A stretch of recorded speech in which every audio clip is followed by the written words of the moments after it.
السلام علیکم ورحمۃ اللہ وبرکاتہ۔ الحمد للہ نحمده ونستعینه ونستغفره ونؤمن به ونتوکل علیہ ونعوذ باللہ من شرور انفسنا ومن سیئات اعمالنا من يهده الله فلا مضل له ومن يضلله فلا هادي له ونشهد أن لا إله إلا الله وحده لا شريك له ونشهد أن سيدنا وسندنا وحبيبنا وكريمنا وشفيعنا ومولانا محمدا عبده ورسوله صلى الله على النبي وعلى آله وأصحابه وأتباعه وأزواجه وذرياته أجمعين فأعوذ بالله من الشيطان الرجيم بسم الله الرحمن الرحيم إن الذين قالوا ربنا الله ثم استقاموا تتنزل عليهم الملائكة ولا تخافوا ولا تحزنوا وأبشروا بالجنة التي كنتم توعدون وقال النبي صلى الله عليه وسلم لجابر بن سليم لا تأخرن شيئا من المعروف أو كما قال عليه الصلاة والسلام۔ اللہ تعالیٰ نے ہم تمام کے ساتھ بے انتہا کرم کا، محبت کا، شفقت کا، عنایت کا معاملہ کیا۔ اس نے جمعہ کی ان مبارک گھڑیوں میں اپنے پاک بارگاہ میں حاضری کی توفیق عطا فرمائی۔ دعا کیجیے اللہ تعالیٰ ہم سب کے جمع ہونے کو، حاضر ہونے کو، مل بیٹھنے کو، سننے سنانے کو، اس کے بارگاہ میں سجدہ ریز ہونے کو، دعا کے لیے ہاتھ اٹھانے کو قبول فرما لے۔ اور دعا کیجیے مسجد کے باہر قدم رکھنے سے پہلے اللہ ہم تمام کو اپنے نیک بندوں میں شامل کر لے۔ کئی جمعہ پہلے یہ بات چل رہی تھی، ایک صحابی جابر بن سلیم رضی اللہ تعالیٰ عنہ رسول اللہ کے پاس آئے۔ پہلی ملاقات تھی حضور سے، پہلا دیدار تھا رسول اللہ صلی اللہ علیہ وسلم کا۔ انہوں نے حضور سے فرمایا تھا اللہ کے حبیب مجھے آپ کچھ نصیحت فرمائیے۔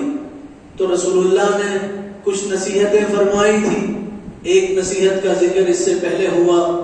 دوسری نصیحت جو حضور نے حضرت جابر کو کیا وہ یہ تھی لا تأخرن شیئا من المعروف، دیکھو نیکی کے اور بھلائی کے اور اچھائی کے کسی کام کو حقیر مت سمجھو۔ نیکی کا کوئی کام ہو، کتنی چھوٹی نیکی ہو، اسے حقیر مت سمجھو۔ بعض مرتبہ چھوٹی چھوٹی نیکی کو اللہ بہانہ بنا کے بڑے بڑے گناہوں کو اللہ تعالیٰ معاف کر دیتے ہیں، زندگی بھر کے گناہوں کو اللہ معاف کر دیتے ہیں۔ اللہ کی رحمت تو بہانہ ڈھونڈتی ہے اور بہانہ تلاش کرتی ہے۔ اس لیے کسی بھی نیکی کو تم جس نیکی کو حقیر سمجھتے ہو سکتا ہے وہ نیکی اللہ کے پاس عظیم ہو اور بڑی نیکی ہو۔ تم جس نیکی کو تم چھوٹی سمجھتے ہو سکتا ہے اللہ کے پاس اس کی قدر و منزلت بڑی ہو۔ اس لیے فرمایا کسی نیکی کو حقیر مت سمجھو۔ حضور نے ان صحابی کو نصیحت کر کے قیامت تک کے مسلمانوں کو نصیحت کیا اور بتایا نیکی کے کسی کام کو چھوٹا مت سمجھو۔ پتہ نہیں وہ قبولیت کی گھڑی ہو، پتہ نہیں اس وقت اللہ کی رحمت جوش میں ہو، پتہ نہیں اس وقت اللہ کی رحمت کا دریا ڈھاٹے مارتا ہو اور اس ایک نیکی کو اللہ بہانہ بنا کے تمہارے زندگی بھر کے گناہوں کو اللہ معاف کر دے۔ ایسی ہزاروں مثالیں حدیث کی کتابوں میں ذکر کی گئی۔ سرکار دو عالم صلی اللہ علیہ وسلم نے اپنی سچی زبان سے اور اپنی مبارک زبان سے اور نبوت والی زبان سے ایسی ہزاروں مثالیں اور واقعات حضور نے بیان فرمائے۔ وہ واقعات تو مشہور ہے، بخاری شریف میں ذکر ہے۔ ایک عورت تھی کسی زمانے میں، پچھلی امتوں میں، فاحشہ عورت تھی، بدکار عورت تھی، بازارو عورت تھی۔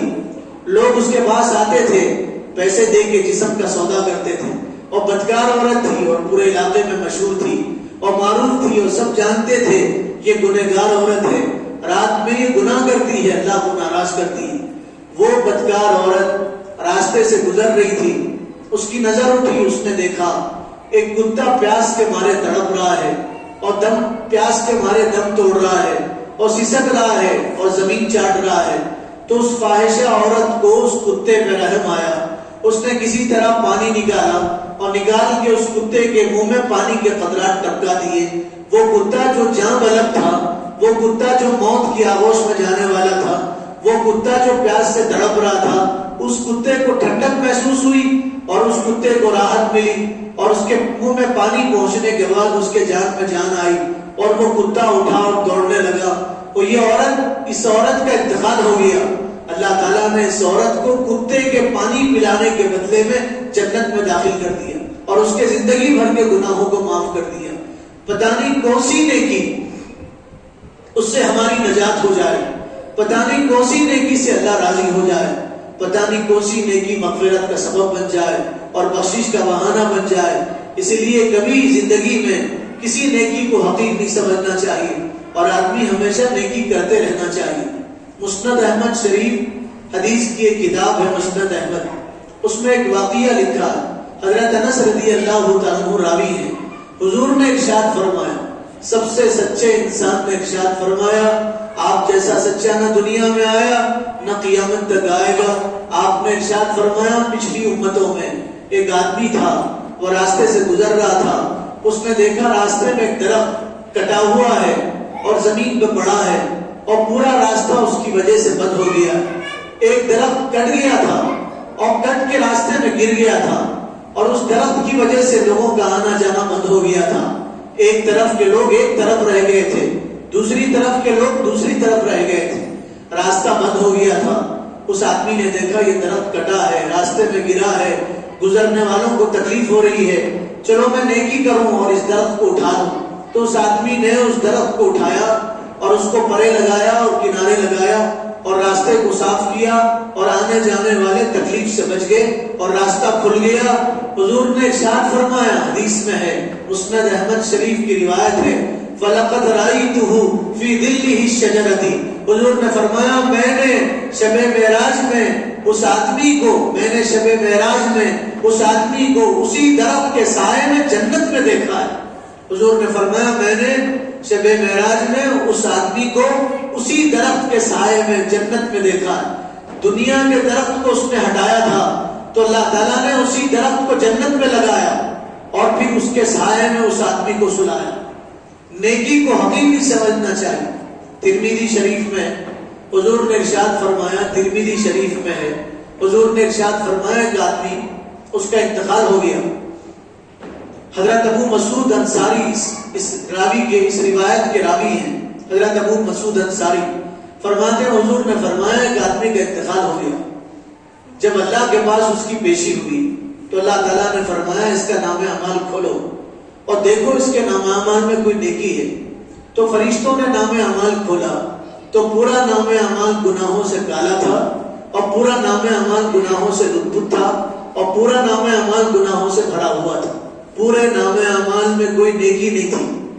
اللہ نے فرمایا، پھر دیکھو، ہو سکتا ہے اس کے نام اعمال میں کوئی نیکی ہو۔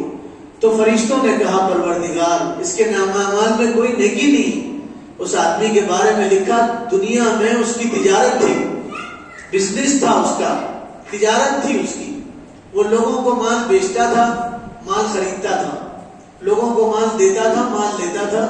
اس نے اپنے غلاموں کو یہ حکم دیا تھا، جب تم کسی کو مال قرض دو اور وہ آدمی غریب ہے، تنگدست ہے، فقیر ہے، دے نہیں سکتا، مجبور ہے، معذور ہے، تو اس نے غلاموں کو کہا تھا، مال دینے کے بعد غریب آدمی کے ساتھ نرمی کا معاملہ کرو، سختی نہ کرو، اس کی پکڑ نہ کرو، اس کو تیش نہ دلاؤ، اس کو آر نہ دلاؤ، اس کو گالی گلوچ نہ کرو۔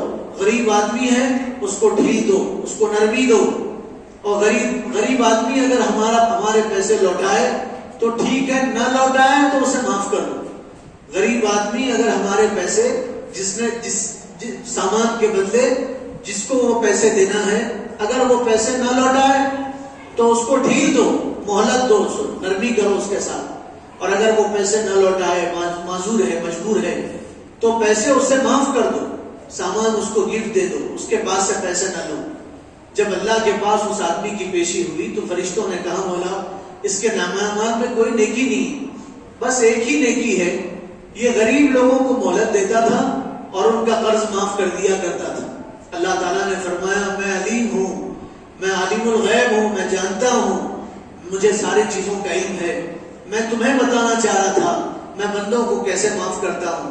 اس کی اس ایک نیکی کے بدلے جو وہ غریبوں کے ساتھ کیا کرتا تھا میں نے اس کے زندگی بھر کے گناہوں کو معاف کر دیا اور زندگی بھر کے گناہوں کو بخش دیا، اور میں نے اس کو اپنا محبوب بنا لیا، اور میں اس کا ٹھکانہ جنت میں کر دیتا ہوں، اور میں اسے جنت میں داخل کر رہا ہوں۔ ایک نیکی کے بدلے جو لوگوں کے ساتھ کرتا تھا اللہ تعالیٰ نے اس کے زندگی بھر کے گناہوں کو معاف کر دیا۔ تو اللہ تعالیٰ تو ایسے کریم ہے اور رحیم ہے۔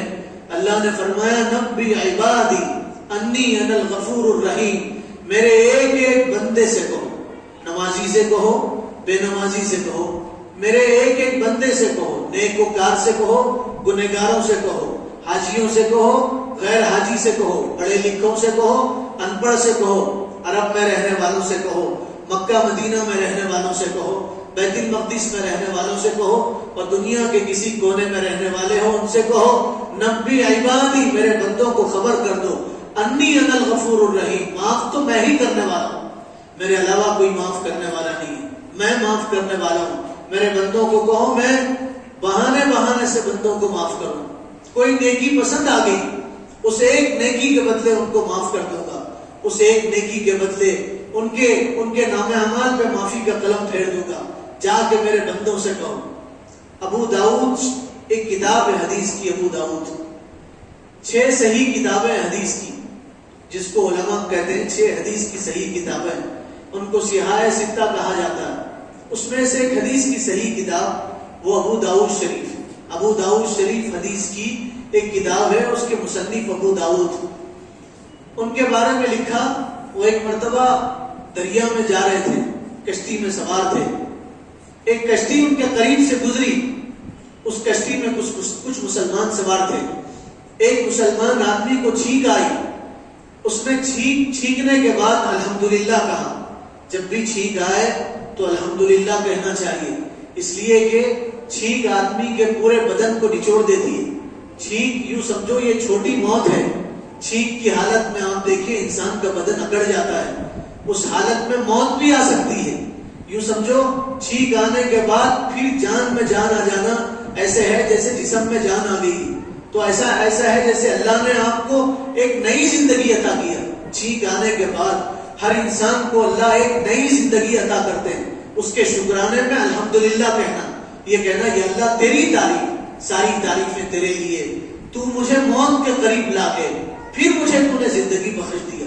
چھینک آنے کے بعد الحمدللہ کہنا چاہیے، اور سننے والے اس کے جواب میں یرحمک اللہ کہیں، سننے والے اس کے جواب میں یرحمک اللہ کہیں۔ یہ اسلامی تعلیمات ہیں، یہ نبوی تعلیمات ہیں، یہ سرکار دو عالم صلی اللہ علیہ وسلم کا پڑھایا ہوا سبق ہے۔ آج مسلمان کو سب یاد ہے، یہ یاد نہیں ہے۔ چھینکنے والا الحمدللہ کہے، سننے والا یرحمک اللہ کہے۔ تو ابو داؤد جنہوں نے کتاب لکھا ابو داؤد شریف، ان کی کشتی کے قریب ایک کشتی گزری، اس میں ایک آدمی نے چھینکا اور الحمدللہ کہا، یہ جواب دینا چاہتے تھے، ان کی کشتی بازو کی کشتی تیزی سے گزر گئی، یرحمک اللہ جواب نہیں دے سکے وہ، اور آگے نکل گئے۔ جب کنارے پہ پہنچے تو انہوں نے دوسری کشتی کرائے پہ لیا، کشتی میں سوار ہوئے، پھر اس کشتی والوں کے پاس گئے، پوچھا کس نے چھینکا تھا؟ تو اس آدمی نے کہا میں نے چھینکا تھا۔ کہا تم نے تو الحمدللہ کہا تھا، مجھے جواب دینا تھا، میں نے جواب نہیں دیا، اب میں تمہیں جواب دے رہا ہوں۔ اس کا جواب دے کے واپس آ گئے، ضروری نہیں تھا جواب دینا، ضروری نہیں تھا اس حالت میں، اس لیے کہ ان کی مجبوری تھی، وہ کشتی میں سوار تھے۔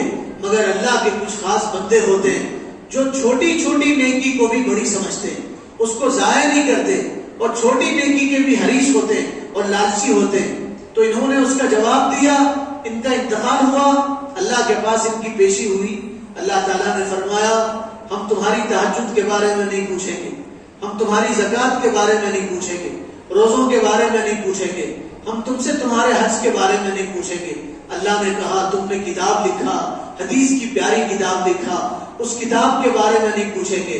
پھر اللہ نے فرمایا تم نے ایک مرتبہ نیکی کیا تھا اور تم نے چھینک کا جواب دیا تھا اور کشتی کرائے پہ لیا تھا، اس ایک نیکی کے بدلے ہم زندگی بھر کے گناہوں کو معاف کر دیتے اور تم کو جنت میں داخل کر دیتے۔ تو اللہ ایسے کریم اور ایسے رحیم ہے، نیکی ایک نیکی کے بدلے اللہ تعالیٰ زندگی بھر کے گناہوں کو معاف کر دیتے۔ حدیث میں ہے سرکار نے ارشاد فرمایا، رسول اللہ صلی اللہ علیہ وسلم نے، حشر کے میدان میں ایک آدمی کو اللہ کے بارگاہ میں لایا جائے گا۔ حشر کے میدان میں ایک آدمی کو اللہ کے بارگاہ میں لایا جائے گا، اس کا نام اعمال کھولا جائے گا تو اس کے نام اعمال تولا جائے گا، نام اعمال تولا جائے گا۔ حدیث میں ہے، قرآن میں ہے، نام اعمال کو تولیں گے اللہ تعالیٰ، نیکیاں تلی جائیں گی، گناہ تولے جائیں گے، ان کا وزن ہوگا۔ بخاری شریف کی آخری حدیث اس میں یہی ہے کہ کل قیامت کے دن اللہ تعالیٰ نام اعمال تولیں گے، بندوں کی نیکیاں اور اچھائیاں اور برائیاں تولی جائیں گی۔ تو اس آدمی کا نام اعمال تولا گیا اور اس کا نام اعمال تولا جائے گا، اس کی نیکیوں کا دفتر کھولا جائے گا۔ اللہ فرمائیں گے، میرے بندے ایک نیکی کم ہے تیرے نام اعمال میں، ایک نیکی مل گئی تو تیری بخشش ہو جائے گی اور میں رب تجھ سے راضی ہو جاؤں گا، اور ایک نیکی کے بدلے ہم تجھے جنت میں داخل کریں گے۔ ایک نیکی کم پڑ گئی، اللہ اس سے کہیں گے جا، حشر کا میدان بھرا پڑا ہے، انبیاء ہیں، صدیقین ہیں، شہداء ہیں، تیری ماں ہے، تیرا باپ ہے، تیرے چاہنے والے ہیں، حشر کے میدان میں بندے ہی بندے ہیں، جا کسی کے پاس سے ایک نیکی لے گیا۔ تو وہ بندہ حشر کے میدان میں، اس کو سب سے پہلے اپنی ماں یاد آئی، وہ دوڑ کے اپنی ماں کے پاس جائے گا، ماں کو ماں کا واسطہ دے گا اور کہے گا ماں تو میری ماں ہے، زندگی میں پہلے مجھے کھلاتی تھی، بعد میں کھاتی تھی، تو نے خون کو دودھ بنا کے پلایا، تو میری ماں ہے، میرے لیے راتوں میں جاگتی تھی، غلاظت صاف کرتی تھی، ماں ایک نیکی کم پڑ گئی ہے، تو مجھے ایک نیکی دے دے، میں جنت میں چلا جاؤں گا۔ تو ماں دھکا دے گی اور یوں کہے گی جہاں میں تجھے نہیں پہچانتی، مجھے نہیں معلوم تو کون ہے، یہاں میری نیکیوں کی مجھے پڑی ہے، میں تجھے نیکی نہیں دے سکتی۔ تو ماں دھتکار دے گی، وہ باپ کے پاس جائے گا، باپ دھکا مارے گا، کہے گا میں تجھے نہیں پہچانتا، وہ بھائیوں کے پاس جائے گا، واسطہ دے گا، تم میرے بھائی تھے، میں نے تمہارے لیے دنیا میں بہت کچھ کیا، آج ایک نیکی دے دو۔ تو بھائی کہیں گے ہم تجھے نہیں پہچانتے، وہ دوستوں کے پاس جائے گا، دوست دھتکار دیں گے، وہ حشر کے میدان میں حیران ہوگا اور پریشان ہوگا، حشر کے میدان میں چیخے گا، چلائے گا، ایک نیکی کم پڑ گئی ہے، کوئی دینے والا نہیں ہے۔ اسی کو قرآن میں بتایا گیا، یوم یفر المرء من اخیہ، حشر کا میدان ہوگا، بھائی بھائی سے بھاگے گا، باپ بیٹوں سے بھاگے گا، ماں بچوں سے بھاگے گی، دوست دوست سے بھاگے گا۔ لِكُلِّ امْرِئٍ مِّنْهُمْ يَوْمَئِذٍ شَأْنٌ يُغْنِيهِ، ہر آدمی کو اپنی پریشانی ہوگی، ہر آدمی اپنے پریشانی میں ہوگا۔ دنیا میں کوئی کسی کو نہیں پہچانتا، حشر کے میدان میں کیا پہچانے گا؟ پہلا جب لاک ڈاؤن ہوا تھا اور کورونا بیماری آئی تھی اور کسی جگہ ایک آدمی پازیٹیو پایا جا رہا تھا تو لوگ دروازے بند کر رہے تھے، مکاندار کرایہ دار کو نکال دے رہے تھے، وہ کہہ رہے تھے آپ ہمارے پاس مت آؤ، سامان بعد ملنے جاؤ، آپ یہاں سے چلے جاؤ۔ لوگ محلے خالی کر کے جا رہے تھے۔ اس وقت پتا چلا دنیا میں یہ عالم ہے، ایک آدمی کا نہیں۔ باپ کا جنازہ ہے، بیٹے غسل دینے تیار نہیں ہیں، وجہ یہ ہے باپ کی بیماری ہمیں لگے گی، باپ تو گیا ہم بھی جائیں گے۔ باپ کرائے کے غسل دینے والوں کو تلاش کر رہے تھے، بچے باپ کو غسل دینے کے لیے کرائے کے غسال کو اور غسل دینے والوں کو تلاش کر رہے تھے، کرائے کے قبر کھودنے والوں کو تلاش کر رہے تھے، کرائے کے کفن دینے والے، غسل دینے والوں کو تلاش کر رہے تھے۔ دنیا میں کوئی کسی کا کام نہیں آتا، حشر کے میدان میں کیا کام آئیں گے؟ اس کی چھوٹی سی جھلک اللہ نے دنیا میں بتایا۔ حشر کے میدان میں کوئی کسی کے کام نہیں آئے گا، سب ایک دوسرے کو دیکھ کے بھاگیں گے۔ وہ بندہ روئے گا، چلائے گا اور کہے گا ہائے افسوس، تو ایک بندہ بازو سے کہے گا کیا بات ہے تو پریشان نظر آ رہا، تو کہے گا مجھے ایک نیکی کم پڑ گئی، کوئی دینے کے لیے تیار نہیں ہے۔ تو وہ بازو والا بندہ کہے گا تیرا کام بن گیا، میں تجھے ایک نیکی دوں گا۔ تو کہے گا میری ماں مجھے نیکی نہیں دے رہی، باپ نہیں دے رہا، میرے دوست نہیں دے رہے، رشتہ دار نہیں دے رہے، تو ایک نیکی کیسے دے گا؟ تو کہے گا جہاں نیکی لے جا، سوال مت کر، ایک نیکی ہے لے جا۔ تو کہے گا نہیں بتا تو نیکی کیوں دینا چاہتا ہے؟ تو وہ کہے گا میرے پاس ایک ہی نیکی ہے، پورا نام اعمال گناہوں سے لطپت ہے، بھرا ہوا ہے، ایک ہی نیکی ہے، میں ایک نیکی لے کے جنت میں نہیں جا سکتا، تو لے جا میری نیکی، تیرا کام بن جائے گا۔ تو وہ ایک نیکی لے کے دوڑے گا، اللہ کے پاس آئے گا اور اللہ سے کہے گا مولا میں ایک نیکی لے کے آ گیا۔ اللہ جاننے کے باوجود پوچھیں گے کس کے پاس سے نیکی لے کے آئے ہو؟ تو کہے گا مولا فلاں بندے کے پاس سے لایا ہوں۔ اللہ فرمائیں گے بلا فلاں بندے کو۔ وہ اس بندے کو بلایا جائے گا، لایا جائے گا، اللہ کے سامنے کھڑا کیا جائے گا۔ اللہ اس سے پوچھیں گے کیا تو نے اسے نیکی دیا؟ وہ کہے گا ہاں مولا میں نے نیکی دیا۔ اللہ فرمائیں گے تو اپنے آپ کو مجھ سے زیادہ سخی سمجھتا ہے، مجھ سے زیادہ دینے والا سمجھتا ہے، مجھ سے زیادہ داتا سمجھتا ہے۔ پھر اللہ اس بندے سے کہیں گے سن، مجھ سے زیادہ کوئی سخی نہیں ہے، میں رب ہوں، میں خالق و مالک ہوں، میں غفور رحیم ہوں، مجھ سے زیادہ کوئی سخی نہیں۔ پھر اللہ فرمائیں گے تیری اس ایک نیکی دینے کی وجہ سے میں نے تجھے بھی معاف کیا اور میں نے اس کو بھی معاف کیا، جاؤ تم دونوں جنت میں چلے جاؤ۔ تو اللہ ایسے معاف کرنے والے، ایک ایک نیکی کے بدلے اللہ گناہوں کو معاف کر دیتے ہیں۔ حضور صلی اللہ علیہ وسلم کا زمانہ ہے، آپ موجود ہیں سرکار دو عالم صلی اللہ علیہ وسلم۔ ایک جنازہ آیا حضور کے سامنے، جنازہ لایا گیا، رسول اللہ آگے بڑھے نماز پڑھانے کے لیے، تو حضرت عمر نے روکا، فرمایا اللہ کے حبیب آپ کس کا جنازہ پڑھا رہے ہیں؟ یہ فاسق فاجر آدمی ہے، گنہگار آدمی ہے، آپ اس کی نماز جنازہ پڑھائیں گے؟ حضور رک گئے۔ حضور نے فرمایا مجمع میں کوئی آدمی ہے جو اس کے نیکی کی گواہی دے، اس مرنے والے کی نیکی کی کوئی آدمی گواہی دینے والا ہے؟ تو پورا مجمع خاموش ہے، صحابہ خاموش ہے، مرنے والے کی نیکی کی کوئی گواہی دینے والا نہیں ہے۔ پھر حضور نے کہا کوئی اس کے نیکی کی گواہی دے دے تو میں اس کی نماز جنازہ پڑھا دوں۔ ایک صحابہ آگے آئے، انہوں نے کہا اللہ کے حبیب میں اس کے نیک کام پہ گواہ ہوں اور میں اس کے نیکی کی گواہی دوں گا۔ حضور نے فرمایا کون سی نیکی؟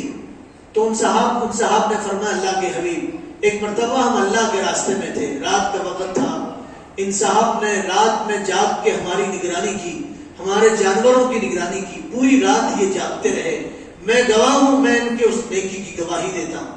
حضور آگے بڑھے، حضور نے نماز جنازہ پڑھایا، اور جب ان صحابی کو قبر میں لٹایا گیا اور ان کے بدن پہ مٹی ڈالی گئی اور ان کو قبر میں چھپایا گیا، حضور نے مٹی اٹھایا، آسمان کی طرف دیکھا اور دیکھ کے فرمایا یا اللہ اس کو سب جہنمی سمجھ رہے تھے، میں محمد الرسول گواہی دیتا ہوں یہ جنتی، میں رسول اللہ گواہی دیتا ہوں یہ جنتی۔ کس چیز پہ گواہی دیا حضور نے؟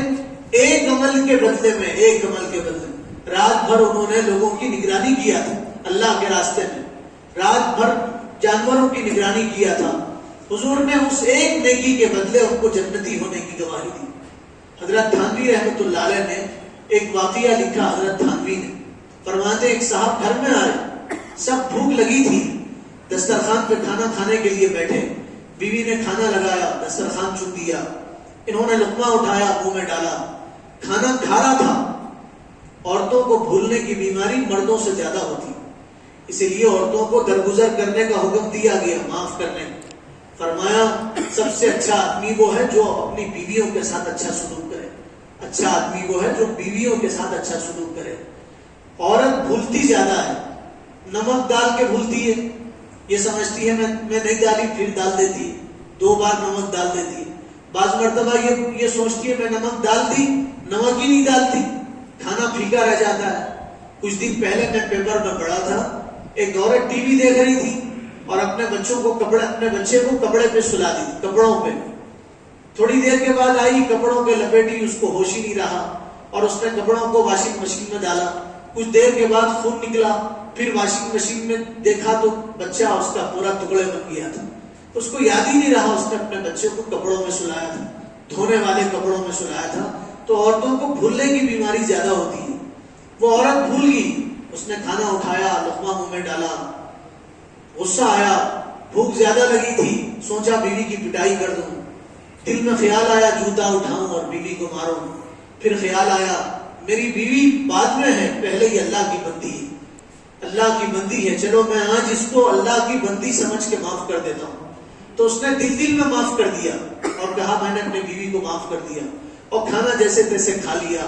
اس کا انتقال ہوا، اس کو کسی نے خواب میں دیکھا، پوچھا بھائی اللہ کے پاس کیا معاملہ ہوا؟ کہا جب اللہ کے پاس پیشی ہوئی تو اللہ تعالیٰ نے مجھ سے کہا تم نے میری بندی کو بندی سمجھ کے معاف کیا، بیوی تو تمہاری تھی، میری بندی تھی، میری بندی کو تم نے بندی سمجھ کے معاف کیا، آج میں تم کو میرا بندہ سمجھ کے معاف کر دیتا ہوں۔ اللہ تعالیٰ نے اس کو اپنا بندہ سمجھ کے معاف کر دیا۔ چھوٹی چھوٹی نیکیاں ہوتی، لوگ اس کو چھوٹے سمجھتے ہیں، لیکن ان نیکیوں کے بدلے اللہ زندگی بھر کے گناہ معاف کر دیتے ہیں۔ اس لیے جب بھی نیکی کا دل میں خیال آیا، نیکی کر لینا چاہیے، اس کو چھوڑنا نہیں چاہیے۔ پتہ نہیں وہ قبولیت کی گھڑی ہو، پتہ نہیں اللہ راضی ہو، پتہ نہیں اللہ کی رحمت جوش میں ہو، اس ایک نیکی کے بدلے اللہ زندگی بھر کے گناہ کو معاف کر دے۔ ایک صاحب راستے سے گزر رہے تھے، انہوں نے دیکھا ایک آدمی شراب کے نشے میں دھت ہے، راستے میں پڑا، اس آدمی کو اٹھایا، اس کا منہ صاف کیا، اس کو گھر بھیجا۔ کچھ دیر کے بعد جب مسجد میں آئے تو دیکھا شرابی نماز پڑھ رہا ہے، تو ان کے دل میں خیال آیا، اس کا تو میں نے منہ دھویا تھا اور اس کو میں نے گھر بھیجا تھا، یہ مسجد میں کیسے ہے؟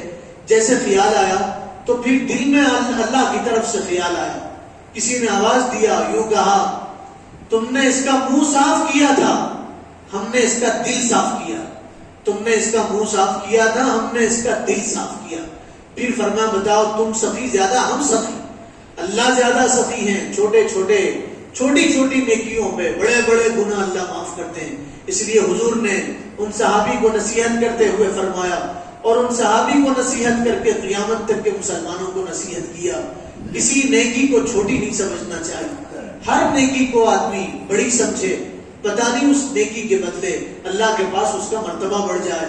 ہر نیکی کو بڑی سمجھے، اور جب بھی نیکی کا خیال آئے اس نیکی کو کر لینا چاہیے۔ دعا کیجیے اللہ تعالیٰ عمل کی توفیق عطا فرما دے۔ جو حضرات